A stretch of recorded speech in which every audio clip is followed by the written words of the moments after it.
Is Bitcoin the currency of the future, or is it the payment system they're developing? Bingo, it's the payment system. It's the blockchain encryption, and they're interesting things. I think Bitcoin, or the really blockchain encryption that's behind it, has a greater ability to bring more of the world's population out of poverty than anything we've seen in... Well, for one thing, it's a cheap payment system. For one thing, it's a cheap payment system, but it's more important than that. It's more important than that. Blockchain cryptography is all about digital transfer of ownership in a completely transparent and public way. Okay, I don't want to go into any of the math and the complexity behind it, but think of what that means.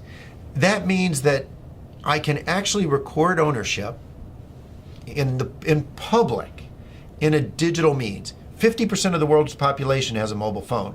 I read an estimate this month that in 2020, 90% of the world's population will have mobile phones. That's probably a high estimate, but that's okay. Now, $35 smartphones. But we're throwing them away, and they can ship them off to emerging markets.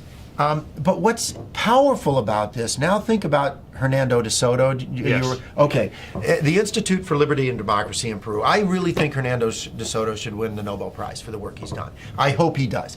But he's gone around the world and identified one of the most powerful things to the economy and the creation of wealth, and that is the ownership of property.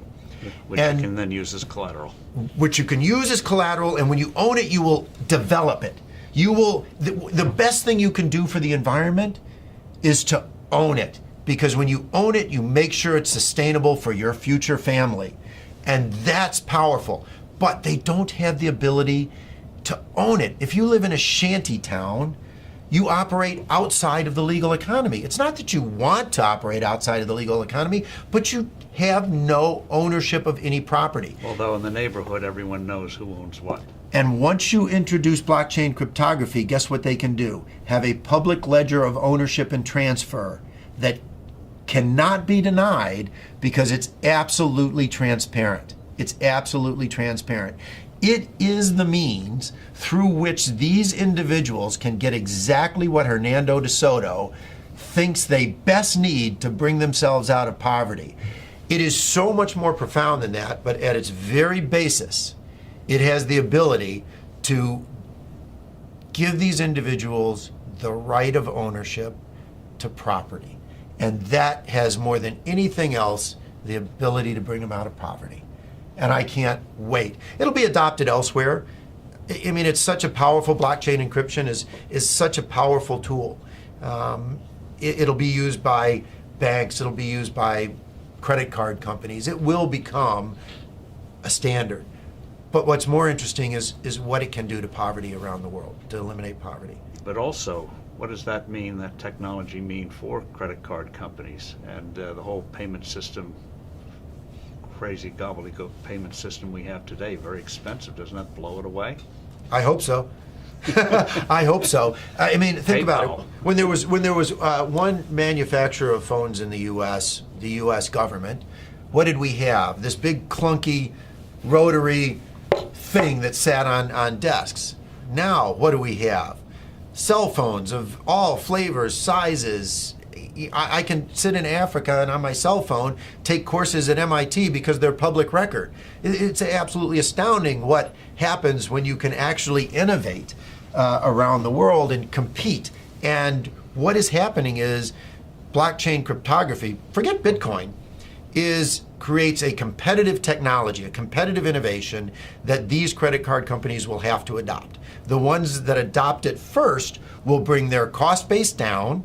And importantly, if you think about a retail store, and I have this with my kids are off in college and they go to a retail store, they use their credit card. And the credit card company costs the retailer $3 to $6. Right, because they reject the well, first the fee is high, and then they reject the transaction.